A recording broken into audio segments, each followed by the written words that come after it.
አሁን ቅድም ሳራ ዲሮማ ከጣሊያን ምን አለች? ዶክተሩን እኔን ስላስተዋወቅኳት እኔ ዋሶኝ እኔ ስላስተዋወቅኳት ዶክተሩ ታክማ ስትጠፋ ዶክተሩ እኔን ክፈይ እህቴ ናት ብለሽ ያስተዋወቅሽኝ ልጅ ታከም ሄዳለች አይደል ያለው።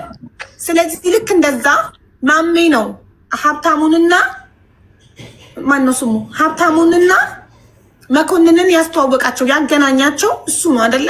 ስለዚህ እነሱ ደግሞ የሚያውቁት ከሀገር ቤት ማሜን ብለው ነው የመጡት። የሚያውቁት ማሜን ነው ዱባይ ላይ።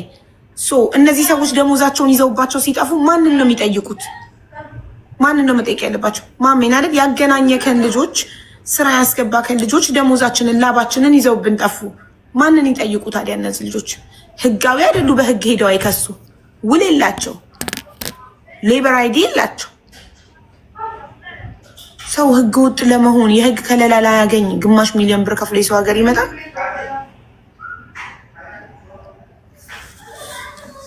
መፍትሄ ነው የምትሉትን እዚህ ጋር ተናገሩ። ጌችን አስገቢው። ማን ነው ደግሞ ጌች?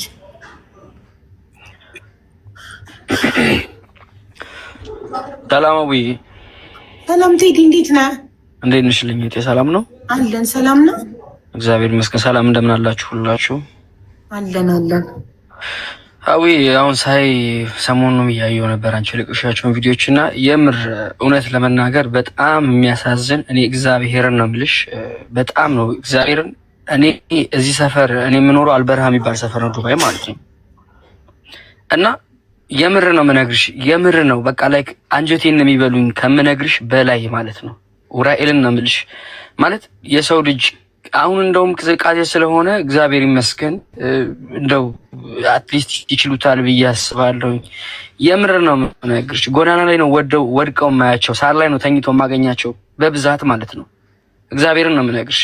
እንደዛም ሆኖ ተኝተው ደግሞ ተነስተው ስራ ይሄዳሉ። ምን ያክል ስትሮንግ እንደሆኑ ነው የምነግርሽ። እና እኔ አንዳንዴ አወራቸዋለሁ ቁጭ ብዬ ምናምንና በቃ ካፍለው የሚመጡትን ብር ሲነግሩኝ እዚህ መተው አይዲ እንዳልተሰራላቸው በቃ ዝም ብለው እየሰሩ ለሁለት ወር ቪዛ እንደሚመጡ ምናምን ስሰማ የምር ነው ያዘንኩት። እና እኔ አላቅም እኔ እንዴት ምን ታይቷቸው እንደሚመጡ አንዳንድ ሰዎች እኔ ምን አይነት ህሊና እንዳላቸው አሁን እነዛ ይዘው ሄዱ የተባሉት ሰዎችስ ምን ያክል ነው ይሄ ነገር ለነሱ ሰላም የሚሰጣቸው? እኔ በጣም ብዙ ሰው ነው እዚህ አልበረሃ በጣም በብዛት ያሉት የቀን ሰራተኞቹ አልበረሃ ነው የሚኖሩት በጣም በብዛት ማለት ነው። እና በጣም ነው የሚያሳዝኑት። አቡ እግዚአብሔርን ይሄ ነገር እንደ ቀልድ መታለፍም ያለበት ነገር አይደለም። እኔ ብዙ ጊዜ ላወራሽ ብዬ ቢዚ ስለሆንሽ ነው እያለፍኩኝ። አንዴም ጽፌልሽ ነበረ በውስጥ ዋትስአፕ ላይ ነው። በዚህ አካውንት አልነበረም ፍሬንድ የነበር ነው። በዛኛው 1 ሚሊዮን አካውንት ነበር ፍሬንድ የነበር ነው። እሱ ተዘግቶ አዲስ ከፍቺ በዚህኛው ፎሎ ባከር ዛሬ ነው አዲስ አካውንት ነው። የገና 5 ወር 6 ወር ነው 7 ወር ነውና ከአመት በፊት ነበር ፍሬንድ የነበር ነው። ለዛ ነው ያላየሁት። አሁን ግን ፎሎ ባክ ስላደረኩ ሜሴጅ ይገባልኛል። እናመሰግናለን ቴዲ ስላስተያየትክ። በጉዳዩ ላይ የሚመለከትክ መስሎኝ ነው 1 ቁጥር ስጽፍ ይሳኩ ላስተያየት ብቻ ነው። እኔ ጀስት ስላየኋቸው የምር በጣም ነው የሚያሳዝኑት። ጉዳዩን በደንብ እንደ ቀልድ እንዳይታይ ማለት አንድ ቀን የሁለት ቀን አጀንዳ ብቻ ሆኖ እንዳያልፍ ከሚል እሳቤ ነው የገባሁትኝና በደንብ መታየት አለበት። በደንብ ማለት መምጣት ከሌለባቸው አሁን ኢትዮ ፓስ ወልደ ጊዮርጊስ እግዚአብሔር ይስጠው አሁን እሱ ያነሳው ሀሳብ ቆንጆ ሀሳብ ነው። ለፍዶ ፍቃድ ተደርጎ በስነ ስርዓት እሱ እንዳለው ቢሆን ሞር የተሻለ ነው እንጂ እንደ ቀልድ ገንዘባቸውን ቤተሰብ አስቸግረው ይዘው መጥተው እዚህ ለሚሆነው ነገር ኃላፊነት የማይሰጣቸው ነገር በጣም ነው የሚያሳዝኑትና እንደ ቀልድ እንዳይታይ ነው ሀቡይ ይህችን ለማለት ነው የገባሁት። ኒቨር እኔ ቤት ጉዳይ መጥቶ እንደ ቀልድ ታይቶ አያውቅም። እኔ ቤት ጉዳይ መጥቶ የአንድ ቀን አጀንዳ ሆኖ አያልፍም። ለቅልቦች ተቋም አሳልፌ ሰጥቻለሁ። በህግ ይጠየቃሉ ልጆቹ። እኔ ቤት መጥቶ የሆነ ነገር ተወርቶ አልፎ አያውቅም። ለልጆቹ ደግሞ አሁን መፍትሄ እየፈለግን ነው። ሻዊሽ አመሰግናለሁ። እሺ አሁን ለግብጽ ያረኩልሽ ጽሁፍ አለ። እሺ ልጆቹን ጠይቂና አንተና አድርጊልኝ። ደውዬልሽ ነበር። እሺ ሶሪ አላየሁት ሳይለንት አድርጌው ስልክ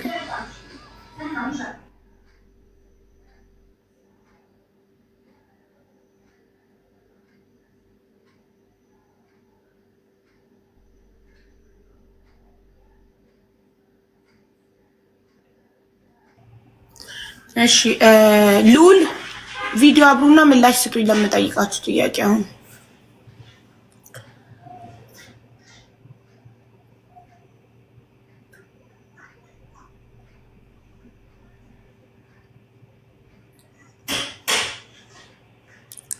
ልዑል ይሰማል ይሰማል ሀቡዬ እሺ አሁን የምጠይቃችሁ ጥያቄ መልሱልኝ እዚህ ውስጥ ካላችሁ በማሜ የመጣችሁ ስንት ልጆች ናችሁ በማሜ የመጣችሁ ምን ያክል ነው ሀቡዬ በቁጥር አይታወቅም አሁን በየተለያየ ሩም ስለሆነ ያለ ነው በቁጥር ማወቅ አንችልም እዚህ ሩም ውስጥ ያላችሁት ስንት ናችሁ በማሜ የመጣችሁት አንድ ቆይ ማሜ ባንተ የመጡት ስንት ልጆች ናቸው ደሞዛቸው ከተበላ ውስጥ ባንተ የመጡት ስንት ልጆች ናቸው ስም ጥሩልኝ ያላ ስማቸውን ቢጠሩልኝ ነው ያላያቸዋለሁ በስማቸው ሊስት ምናምን የለክም አትመዘግባቸውም ቢሮ አይደለም ያለሁት አሁን ውጪ ነው ያለሁት ስም ቢጠሩልኝ እኔ በስማቸው ላይ ያያቸዋለሁ ሁሉ ነው በስማቸው አውቃለሁ ሉላ ስም ጥራልኝ ዋትስአፕ ግሩፕ ላይ አይደለ ደሞዛቸው መበላታቸውን ላንተ ያሳወቁክና ደንግጠ ከነበርክበት ፕሮግራም ላይ የወጣከው እኮ የራሳቸው ግሩፕ ነው የስራ የራሳቸው ግሩፕ ነው የነሱ ግሩፕ ውስጥ ባንተ የመጡት ልጆች እንደዚህ ቁጥራቸውን አይተሰማቸውን በሴቭ የተደረገው ቆጥራ መንገራችን በኔ ብቻ የመጣው አይደለም ብዙ ሌላም ዜጋዎች አሉበት እዚህ ግሩፕ ላይ እኔ አይደለም ክሬት ያደረኩት ግሩፕ ነው በነገራችን ላይ እዛው ፎርማኖች በልቶ ሄደው ሰውዬ ነው ክሬት አድርገው ፎርማን ስለነበረ ያው በሱ ስር ደሞዝ ከፋይ ስለሆነ እሱ የሚከፍላቸውና የሚያሰሯቸውን ኮንትሮል የሚያደርጓቸውን ነው እዛ ላይ አድ ያደርጓቸው ማለት ነው እዛ ላይ እኔ ማለት ተደርጌ ነው ስለዚህ አሁን ከነዚህ ደሞዛቸው ከተበላ ልጆች ውስጥ ምንም ጥርት ያለ ጉዳይ አይደለም የተደረሰበሰ እኔ አሁን የተጠየቁት ጥያቄ እንድትመልሱ የሚፈልገው ባንተ የመጡ ከ139 ደሞዛቸው ከተበላ ውስጥ ስንት ናቸው ይሄንን እንኳን አያውቁም እነሱ አንተም ያመጣካቸው አካል አታውቅም ስንት ልጆች አንተ ካመጣካቸው ሰዎች ውስጥ ስንት ልጆች ደሞዝ እንደተበሉ አታውቅም እኔ አቡዬ 1500 ሰዎችን አምጥቻለሁ እስከ 1500 ሰዎች ውስጥ ከዛ እነዚህ ስራ ላይ ያሉ ከነዚህ ጋር ደሞዝ የተበሉ ስንት ይሆናሉ በቁጥር እኮ እኔን እኮ ያቁኛል እዚህ ክላስ ውስጥ ያሉት ሁሉም እዛ በጣም ብዙ አሉ ለምሳሌ እዛ ጋር ከሚሰሩት ከ400 ከ500 በላይ ሰዎች አሉ እኔ ግን እንደዚህ የተበሉት ሳይሆኑ ሳይበሉ እየሰሩም ያሉ አሉ ሌሎቹ ማለት ነው የተበሉት ውስጥ ደግሞ ስንት እንደሆኑ እኔ ደግሞ ክሊር የሆነ ነገር አላውቅማ ምክንያቱም ብዙ ናቸው እዛ ጋር ያሉት በራሳቸው ስራ ይቀያየራሉ ከአንድ ቦታ ወደ ሌላ ዋትስአፕ ላይ ቮይስ አድርግላቸው እሺ ግሩፑ ላይ ካሉ ሁሉም ስንት እንደሆኑ ራሳቸው እንዲመልሱልክ እኮ እዚህ ጋር መመለስ ይችላል እኮ ግሩፑ ራሳቸው ላይ ናቸው ተቆጣጣሩና ራሳቸው መልሱላት እዚህ ጋር በእኔ የመጣችሁ ታውቃላችሁ አይደለ ተቆጣጣሩና በማሜ የመጣችሁ ይሰማል ሉል በማሜ የመጣችሁ ግሩፑ ላይ ቮይስ አድርጉና ስንት እንደሆናችሁ ከ139 ደሞዛችሁን ከተበላችሁ ሰዎች በማሜ የመጣችሁ ስንት እንደሆናችሁ ንገሩን አቡዬ በውስጥና ነገር የማይቆመው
ኢቲኤች ይሰማል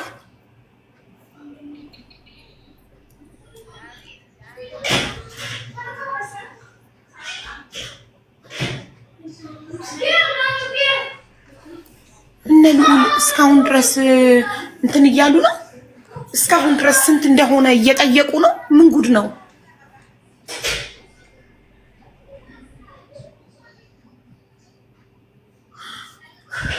አቡ ባላ ተናዳጅ አትበሳጭ። አንቺ ጥሩ አይደለም።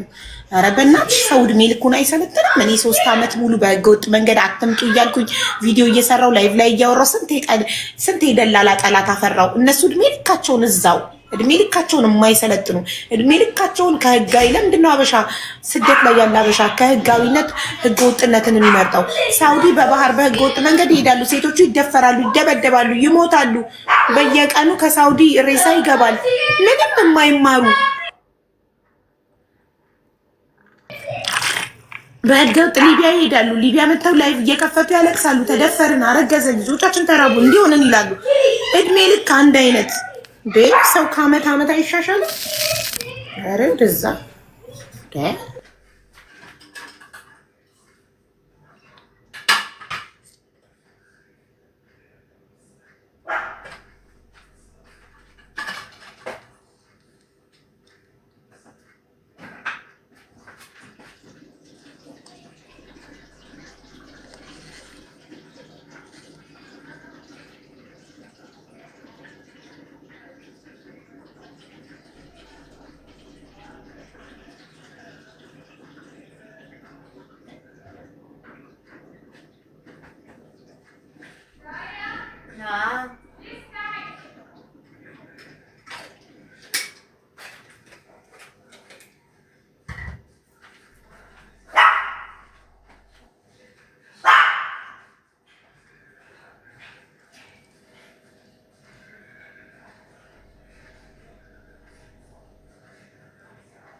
አቡ ማሜ ነው ስንት እንደሆኑ ማወቅ ያለበት። እነሱማ ተበታትነው ነው የሚሰሩት። እሱ ግን ማን እንደተባለ ያውቃል። በቃ ጉዳዩ የተጨመላለቀ ምርክክ ያለ ስራ ነው። ማሮቼ ምን እንደምላችሁ አላውቅም። ጋይስ እዛ ጋር እኮ በተለያየ መንገድ ነው እዛች ጋር የተለያየ መንገድ ነው እኮ ሁሉም በተለያየ መንገድ ላይ ብቻ ለሚያስገባ በራሳቸው ሰዓት ይሄዱም አሉ። የኔ ጥያቄ በአንተ ያስገባቸው ደሞዝ ተበላን ማሜ ደሞዛችንን ተበላን ብለው መጥተው የነገሩክ ሰዎች ስንት ናቸው እኮ ነው። ሲምፕል እኮ ገባክ አንተ እዚህ ግሩፓቸው እሺ ግሩፑ ላይ ተበላን ያሉት ሁሉም ናቸው። በእኔ የመጡትም ያልመጡትም ግሩፕ ላይ ጆን ያለው ብዙ ስለሆኑ ከዛ ውስጥ በአንተ የመጡትን ብቻ መቁጠር አትችልም። አታውቃቸውም በቁጥራቸው በእኔ የመጡ ሆኖ ራሱ በራሳቸው ሰዓት የገቡም አሉ። እኔ ሳላስገባቸው እሺ በአንተ መጣ አንተ ያስገባካቸው ብቻ በእኔ መጥቶ ነው ያስገባዋቸው። ከነዚህ ከተባሉት ውስጥ በእኔ መጣችሁ ዋትስአፕ ላይ በእኔ መጣችሁ ነው ያስገባዋችሁ። ሜንሽን አድርጉልኝ እዚህ ጋር ብትላቸው ዋትስአፕ ላይ እኔ ብለው ሜንሽን ሲያደርጉት መቁጠር እኮ ነው እነሱ ሲምፕል በቃ ያው አሁን እዚህ ጋር ብያቸዋለሁ። ሉላ ግሩፕ ላይ ያላችሁ በእኔ መጣችሁ እዛ ግሩፕ ላይ እየገባችሁ ሜንሽን እኔ በሉ ሁላችሁም። ከዛ ቁጥሩን እናንተም ታዩታላችሁ እኔም አየዋለሁ። ቀላል ነው። እዚህ ጋር ላይቭ ላይ የሌለ ካለ ዋትስአፕ ላይ ቮይስ ብታረግ ዋትስአፕ ላይ እኔ ልካድ ገባህ? አሁን ዋትስአፕ ላይ ያለ ግን ላይቭ ላይ የሌለ ሰው ሊኖር ይችላል። ኦፍ ኮርስ ሁሉም እየሰሙ ነው። ግሩፕ ላይ ያሉት እርግጠኛ ነኝ እንዳለ እዚህ ናቸው። ሁሉም ተበዳይ ስለሆነ ሁሉም እዚህ ላይቭ ላይ ይኖራሉ።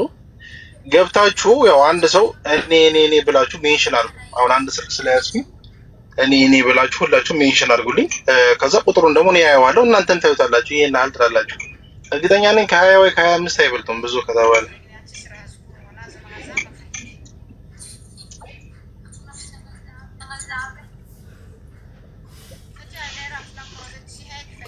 አሁን ቤት ክራይ ማን ጋር ነው ያሉት? እንዴት ነው እየኖሩ ያሉት? አሁን ሁሉም አንድ ላይ ናቸው? 139ኙ 139ኙም አንድ ላይ እንኳን አይደሉም።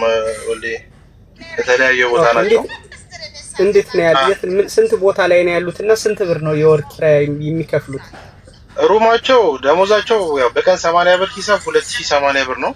ሩም 300 ድርሃም ነው። አይ ቲንክ ሶ እንደዛ ነው የሚከፍሉት። ግን ያው መጀመሪያ ከነበሩበት ሩም ቼንጅ ያደርጋሉ በራሳቸው ሰዓት የተሻለ ሩም ከጓደኞቻቸው ጋር እየተቀላቀሉ በእንደዛ አይነት ነው። በሼሪንግ ነው እየኖሩ ያሉት እዛች ጋር ማለት ነው።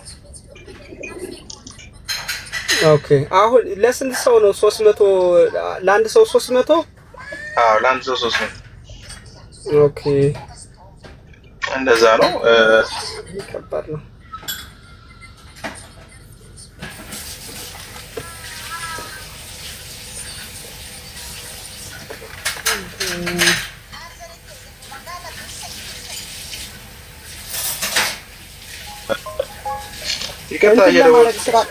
ስራ ለማግኘት አሁን ምንድነው የሚጠበቅባቸው? አዲስ ስራ ለማስገባት ምንድነው ማድረግ የሚቻለው? አሁን እኔ የምችለው እንደዛ ነበር እያልኳቸው የነበረው ስራዎችን ለማግኘት ሰርች። አሁን እቺ ረመዳን ትንሽ ከባድ ሆነች። የስራ ሰዓት ስለሚቀንስ ብዙ ካምፓኒዎች አይፈልጉም። ሁለተኛ ወንዴ እንደምታውቀው አበሾች ጥሩ ስም የለንም ዱባይ ላይ። ካምፓኒዎች በጭራሽ አይፈልጉም አግሪመንት እንዲወስዱ። ግን እንደማንኛውም አሁን ምናልባት ይሄ ዌር ሃውሶች ላይ ምናምን ስራዎች ይኖራሉ። እዛ ላይ ለኤችአር የሚከፈለው ክፍያ ከፍለው በራሳቸው ከፍለው እኔ ሎኬሽን እልክላቸዋለሁ ሄዶ ጆይን እንዲያደርጉ በዛ መንገድ ነው አሁን ልረዳቸው የምችለው እኔ። ኦኬ እና በዛ መንገድ ነው ልረዳቸው የምችለው። ያው ይሄ ይፈጠራል ብሎ ማንም አላሰበም። ምክንያቱም አንድ አመት ሙሉ ልጆች እየከፍ ደሞዝ ከፋይ ነበሩ፣ ፎርማን ነበሩ። ከዚህም በላይ እጃቸው ላይ 300,000 ድርሃምም ከዛ በላይ ገብቶ ያውቃል እጃቸው ላይ ደሞዝ ሲከፍሉ፣ የብዙ ሰው ሰራተኛ ደሞዝ ስለሚከፍሉ ማለት ነው። ሶ የዛን ሰዓት እንደዚህ ያላረጉ ልጆች በዚህ ሰዓት እንደዚህ ያደርጋሉ ብሎ ማንም አይጠብቅም። ሁለተኛ ዘርፎ የሄዱ ልጆች እንደ ጓደኛው ነበሩ ከኔ ጋር። የማያስጠረጥር ነገር ደግሞ መንጃ ፍቃድ ጀምሮ ነበር። አንደኛው ላይሰንስ ተመዝግቦ ፋይል ከፍቶ ነው እያለ ያለው ይሄንን ነገር ያርገው የሄዱት ማለት ነው። ማንም በማይጠረጥረው መልኩ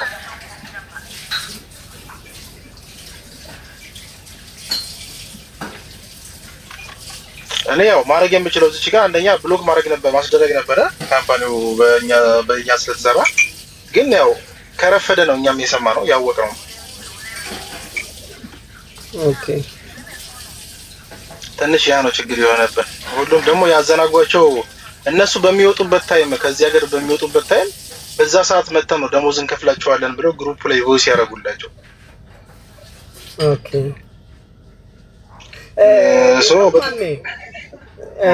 እንትን የድርጅቶች ሲቀጥሩ የአይዲ ምናምን መስራት አይፈልጉ ማለት ነው ድርጅቶቹ? አይዲ አይሰሩም። በእርግጣው ሰብ ኮንትራክተሮች ናቸው። አይዲ አይሰሩም። አይዲ ያለውን ወስደው ነው የሚያሰማሩት በኤንኦሲ ፔፐር ማለት ነው። ኤንኦሲ ይቀበላሉ።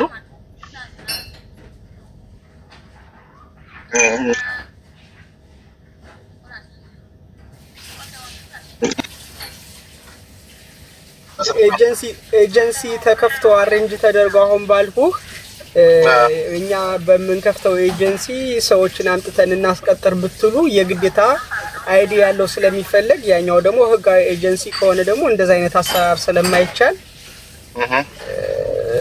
ሶልቭ መሆን ማለት መፍትሄ ሊኖረው አይችልም ማለት ነው። አይዲ በራሳቸው ስለሆነ አይዲ በራሳቸው ማሰራት አይቻልም። አሁን ለምሳሌ እኛ ኤጀንሲ ከፍተናል። አሁን አዲስ ኤጀንሲ የከፈትነው ኤጀንሲ ግን ምንድነው የሚሆነው? በትክክለኛ ከዚህ የስራውን እዚህ የሚቀጥራቸው ድርጅት ተገኝቶ ምን ያህል ሰራተኛ እንደሚፈልግ በምን ዘርፍ እንደሚፈልግ እንትን ተደርጎ ስራና ክህሎት ደግሞ ከኢትዮጵያ ያላቸውን ለዛ ስራ ብቁ መሆናቸውን አረጋግጦ ነው ቪዛ የሚሰጣቸው፣ ቲኬት ተልኮላቸው የሚመጡት። እኛ የምናደርገው ነፃ ነው፣ ክፍያ አንቀበልም። ምንድነው ግን ልናደርግ የነበረው እዚህ ያሉ ደላሎች የሚያገኙት ከዛ ላይ ከ400,000 ላይ 50,000 60,000 ብር ነው ልታገኙ የምትሉት እናንተ ኔት የተጣራ። ስለዚህ ያንን ብር ከልጆቹ ጋር ተነጋግራችሁ ያንን ስራውን ላገኛችሁበት ወይም ደግሞ ካምፓኒው የሚከፍለው ነገር ካለ የኛን ጥቅም ትተን እናንተ ያን እንድታደርጉ ለማድረግ ነበር። ኦሬዲ እንትን ግን የማይሰራ ከሆነ ቪዛ የማይልክላቸው ከሆነና የግድ እዚህ የመጣና አይዲ ያለው ብቻ ከሆነ የሚፈልገው ያው በህጋዊ መንገድ ለማድረግም አይቻልም ማለት ነው።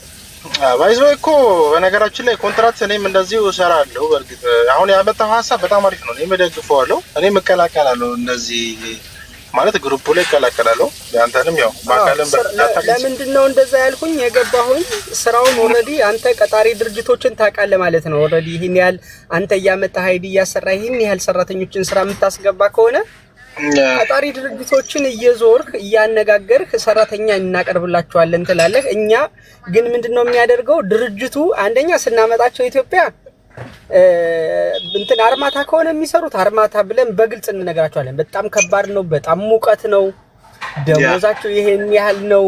መጣው እዚህ እንትን እንዳያደርጉ ይሄ መልመጥመጥ ስራ ማበላሸት እንዳይኖር እዛ ውል ወስደው ይመጣሉ አሉ እኮ ወንዴ። አሁን እንደዚህም እኮ እሰራለሁ እኮ እንደዚህም እኮ ኮንትራት ሰው ግን ምርጫው የሚያደርገው የግል አይዲ ነው የሚለው። በቃ ይሄን ኦፕሽን ሰጣለሁ በነገራችን ላይ ለእያንዳንዱ ሰው ስፔሻሊ ከቅርብ ጊዜ ወደዚህ ኮንትራት በራሳችሁ አይዲ ሳይሆን ኮንትራት ካምፓኒው አይዲ ይሰራላችኋል።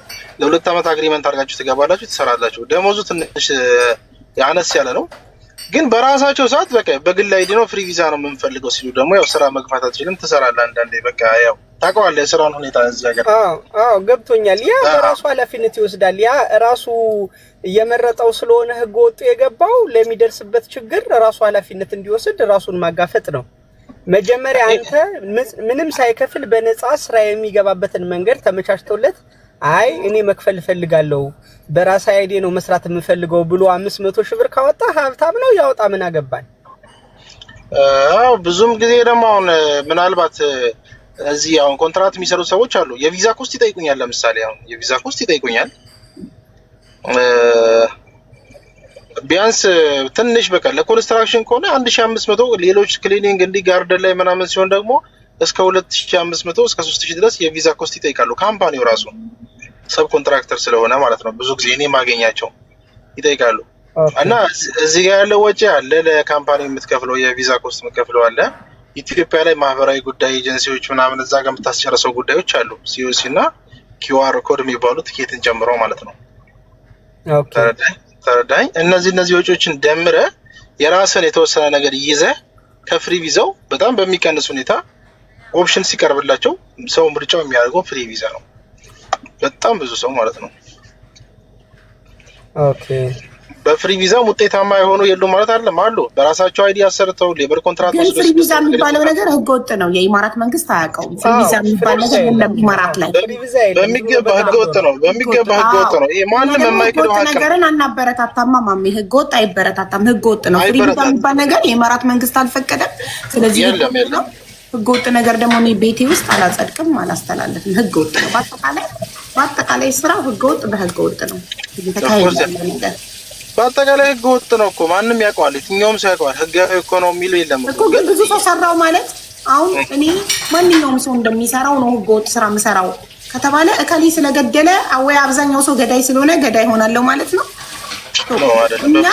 እኛ ሁሌም ኃላፊነት የምንወስደው ስለ ራሳችን ነው። ሰው ሁላችንም በቻልነው መጠን ህጋዊ መሆን አለብን፣ የህግ ከለላ እንድናገኝ። እሺ አቡዬ፣ አሁን አንድ ነገር ልንገርሽ፣ ኮንትራትም አለ። እኔ ኮንትራትም የለኝም አለ፣ ኮንትራት አለ። እንደዚህ በህጋዊ መልኩ በማህበራዊ ጉዳይ ከካምፓኒው ቲኬት ልኮ ካምፓኒው አይዲ ሰርቶለት 2 አመት አግሪመንት አድርጎ የሚወስድ ይሄን ኦፕሽን ሲሰጫቸው አይ እኔ ፍሪ ቪዛ ነው የምፈልገው አለ ያ ሰው። ፍሪ ቪዛ ነው የምፈልገው በራሴ አይዲ ነው መምጣት የምፈልገው ካለ ምን ታደርጊዋለሽ? ኢግኖር ስታደርጊው ሌላ ቦታ ሄዶ ማሰራቱ እንደማይቀር ታውቂያለሽ። የትኛውም ሰው ቢሄድ ያሰራል። ይሄንን ነገር በቃ ኦፕሽን ላይ ላለማስገባት እኔ ወሰኜ ተነስቻለሁ። ኮንትራት ከፈለኩ ኮንትራት አለ፣ አሁንም ስቲል ነው ኮንትራት አለ። ደሞዙ እያንዳንዱ የሚከፈላቸው ደሞዝ፣ የሚሰሩት ስራ፣ ዲዩቲ ሀወር ሳይቀር እያንዳንዱን ነገር ተነግሯቸው ከመጡ አለ። ኮንትራት የሚፈልግ ካለ ኮንስትራክሽን ጨምሮ በቃ እሱን ካለ የኢትዮጵያውን ኤጀንሲ ስራ እንትን አረግልሃለሁ እኔ ከበር አረግልህና ዲል አድርገን መስራት እንችላለን። በቃ ወልዴ ችግር የለውም እመጣለሁ። አንተም ጋር ያው እኔ አውቃለሁ ምናልባት ልትተኝ ትችላለህ። ብዙ ጊዜ እመጣለሁ። ኦኬ በቃ እንገናኝና እናወራበታለን በዚህ ጉዳይ። ችግር የለውም። መልካም እሺ ወንድሜ አመሰግናለሁ።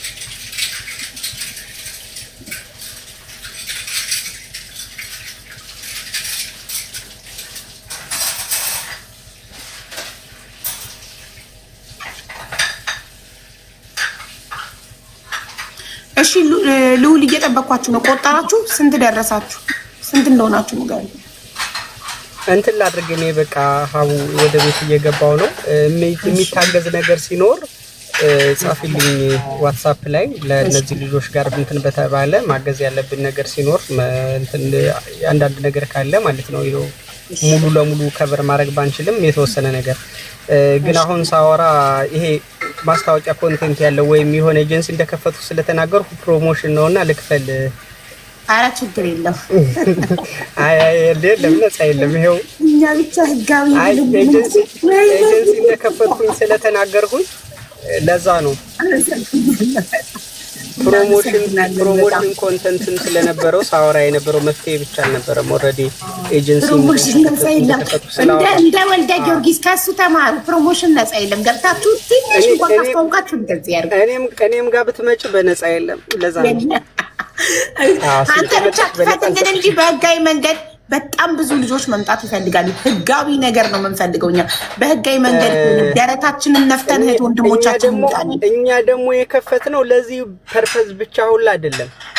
ለዚህ ለህጋዊ ለማድረጉ ብቻ ሳይሆን እዚህ ከመጡ በኋላ ሀቢባ ብዙ እህት ወንድሞቻችን እዚህ ሀገር ይመጡና ይሰራሉ እና ዛሬ የሚሰሩት የሚከፈላቸው ደሞዝ የሚጠቀሙበት ኢትዮጵያ መቼም ከ2 አመት በኋላ ሄደው ነውና ብሩን ለ2 አመት ያህል በብላክ ማርኬት ብሩን ዲቫሉዌት አድርገነው ገድለነው ነው ምን ሄደው እኛ ራሳችን ተባባሪ ሆነንና ይሄን ሁሉ ሶልቭ የሚያደርግ ኢቲኤች ፓስ የሚባል ትልቅ ፕሮጀክት በጣም ትልቅ ፕሮጀክት ነው ሰርተን የገባ ነውና ኢትዮጵያም የተከፈተው ኢቲኤች ፓስ የውጭ ሀገር የሥራ ስምሪት ኤጀንሲ ነው። በ2 አመት 1 ሚሊዮን ኢትዮጵያውያን የሥራ ስምሪት መፍጠር አቅዶ የመጣ ነው። በመካከለኛው ምስራቅ ላይ ሚድል ኢስት ኢትዮጵያ ዲያስፖራ አሶሲዬሽን ላይ 1 ሚሊዮን ኢትዮጵያውያንን በ2 አመት የሥራ ዕድል መፍጠር እዚህ ህገወጥ የሆኑትን ህጋዊ መሆን የሚችሉትን በህጋዊ መንገድ እንዲገቡ ማድረግ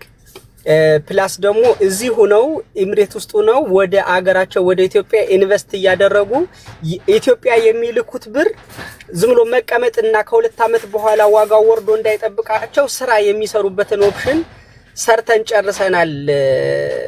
የፌስቡክ ገጼ ላይ ህልሜ ብዬ በህልሜ ይሄንን አየው ብዬ አጋርቻ አስተያየቶችን እያየው ነበርና እውን የሆነ ፕሮጀክት ነው። ህልም አልነበረም። በጣም ገራሚ ሰሞኑን በዚህ ሳምንት ውስጥ ይፋ ይደረጋል። ፕሮጀክቱ እዚህ ሆነው የትኛውም ሚድል ኢስት ላይ ሆነው ኢትዮጵያ ላይ ንግድ መነገድ የሚችሉበት ሲስተም ነው ያለው። ለቤተሰቦቻቸው የሚልኩት ብር እርዳታ አይደለም የሚልኩት፣ ስራ ነው የሚፈጥሩት። ስራ ነው የሚሰጧቸው። እዛ ኢትዮጵያ ስራ ይሰጧቸዋል። እዛ ለቤተሰቦቻቸው ብሩ ቁጭ ብሎ ነው የሚጠብቃቸው። ቤተሰቦቻቸው የሚረዱት እነሱ እዚህ ሆነው ኢትዮጵያ ላይ በሚሰሩት ኢንቨስትመንት ከሚያገኙት ትርፍ ላይ ነው ቤተሰቦቻቸው ነው የሚረዱት። በጣም አሪፍ ደሞዛቸው ሴፍ ይሆናል ማለት ነው። ያን ገና ያው መንግስት ነው የሚወስነው ምን ያህል ፕሮፊት ግብሩ ምን ያህል ነው ምናምን የሚለውን ስለማናውቀው እኛ ፕሮጀክቱን ለእንትን ነው የምናስገባው፣ ለመንግስት ነው የምናስገባው። ያው ኢትዮጵያ መንግስት ላይ የሚሰራ ነገር ኢትዮጵያ ሀገር ላይ የሚሰራ ነገር በኢትዮጵያ ገቢዎች በኢትዮጵያ እንትን ነው የሚወሰነው እና ኦልሬዲ ፕሮጀክቱን አልቋል። ገና አላቀረብነውም። ያው 1 እና 2 የሚባል ፕሮጀክት አይደለም፣ ትልቅ ቫልዩ ያለው ነው። ለመንግስትም ትልቅ በ6 አመት ውስጥ ኢትዮጵያን ከውጭ ዳሊል የሚያላቅቅ ፕሮጀክት ነው። የሚገርምሽ ያለባት የዳ ክምችት በ6 አመት ውስጥ ኢትዮጵያን ከውጭ ዳ የሚያላቅቅ ፕሮጀክት ነው። እውነት አይመስልም፣ ግን እውነት ሆኗል፣ ተሳክቶልናል። ኢንሻአላህ ሰሞኑን ይፋ ፈጣሪ ያሳካው ህጋዊ ነገር ብቻ ይሁንልን። ሁላችንም ነው የምንተባበረው በደስታ። በዚሁ አጋጣሚ በጣም ደስ የሚል ነው ወልዬ፣ በጣም ደስ ይላል። ያው ያሰብከው ፕሮጀክት ያው ከግብ እንዲደርስ እኛ ምኞታችን ነው። በዚሁ አጋጣሚ ጠይቅ ጥያቄ፣ በፕሮፌሽን ደረጃ የታቀደ ነገር አለ ወይስ እንደተለመደው በሄልፐር ብቻ ነው ሆኖ የሚቀረው? አሁን ቅድሚያ ልናደርግ የፈለግነው ያኛው ማሰልጠኛ ይፈልጋል። በፕሮፌሽን ደረጃ ልክ ዩኒቨርሲቲ ነው የምንከፍተው። ያ ብዙ ፕሮሲጀር አለው። አሁን ባለቀ ሰዓት ነው መጨረሻ ላይ ነው ፍቃዱን ራሱ ያወጣ ነው ሳናቀው። ለካ ዴድላይን ነበረውና እኛ መጀመሪያ የቴች ፓስን ፕሬዘንት አድርገን ከዛ በኋላ ነው ኤጀንሲውን ልንከፍተው አቀደን የነበረውና ሳናቀው ዴድላይን ጊዜ ደርሶ አገኘ ነውና ያንን በፕሮፌሽን እንትን ለማድረግ ማሰልጠኛ ያስፈልጋል። ትልቅ ማሰልጠኛ የ3 ወር ስልጠና መውሰድ ይኖርባቸዋል። እና ያንን ስንከፍት እንጀምራለን። የኛውን የተለመደ ነገር ሃውስ ሜድ፣ ኮንስትራክሽን ሳይት ረዳትነት፣ በእንደዛ አይነት ነገር አሁን ሰፋ አድርገህ እንድታስበው በዚሁ አጋጣሚ ያው የኔን ሀሳብ ነው የምነግርህ። በቃ ማለት የኛ ማበሾች በጣም ክሬቲቭ የሆኑ በጣም አክቲቭ የሆኑ ስማርት የሆኑ ልጆች አሉ፣ እዚህም እየሰሩም ያሉ ኢትዮጵያም ያሉ። ግን ያው ፈላጊና ተፈላጊ አለመገናኘት። ያው እዚህም ብዙ ካምፓኒዎች የሚያውቁት ኢትዮጵያ ሲባል ሀበሻ ሲባል በሄልፐር ነው አንድና እንደሚታወቀው ተረዳይ። ያንን ነገር ያው በትልልቅ ይሄ ከድርጅቶች ጋር ኮንቨርሴሽን አጋጣሚ ብታረግባቸው የምትገናኝባቸው አጋጣሚዎች ካሉ በፕሮፌሽን ደረጃ በጣም ስማርት የሆኑ እሱን እናንተ ትሰራላችሁ። እናንተ ድርጅቶችን ትፈልጋላችሁ። አሁን ይኸውላችሁ ህገወጥ ድለላ ላይ ያሉ ልጆች በዚሁ አጋጣሚ ጥሪ ላደርግላችሁ ፈልጋለሁ። እኔ ይሄንን ስከፍት ማንኛውንም አዲስ ነገር እየስመጣ ዘርፉ ላይ የነበሩትን ሰዎች ለመጉዳት አይደለም። ዘርፉ ላይ የነበሩ ሰዎች በህጋዊ መንገድ በዚህ በህገወጥ መንገድ ከሚያገኙት የተሻለ የሚያገኙበትን አማራጭ ጭምር ነው ይዘን የምንመጣው እና በህገወጥ መንገድ የድለላ ስራ የምትሰሩት የነበረውን ለምሳሌ አንተ እስከዛሬ በአንድ አመት ውስጥ 1000 ሰራተኛ ታመጣ ከነበረ ከ1000 ሰራተኛ 50 ሺህ አግኝተህ 5 ሚሊዮን ብር የምታገኝ ከሆነ እኛ ከ10000 ሰራተኛ 50 100 200 ብር ተከፍሎህ ያንን 5 ሚሊዮን ብር የተሻለ የምታገኝበትን ነው የምናመቻቸው። ምን ጊዜም የተሻለ ነገር ስናደርግ በህገወጥ የሚሰሩት ሰዎችም ኢትዮጵያውያን እንደሆኑ እናምናለን። ስለዚህ እነዛ ህገወጥ የሆኑት አማራጮችን አጣው ነው እንጂ ህገወጥ መሆን ማንንም አይፈልግም። ስለዚህ ህገወጥ ስትሰሩ የነበራችሁ በህጋዊ መንገድ ልንሰራበት የምንችል ሰፊ ኦፖርቹኒቲ ስላለ እናንተ ቀጣሪ ድርጅቶችን ትፈልጋላችሁ። እኛ ፕሮሰሱን በህጋዊ መንገድ አልቆ በሰራተኛና ማህበራዊ ጉዳይ በኩል እንዲመጡ እናደርጋለን። ዜጎቻችን የስራ ዕድል ያገኛሉ። አገራችን የውጭ ምንዛሬ ታገኛለች።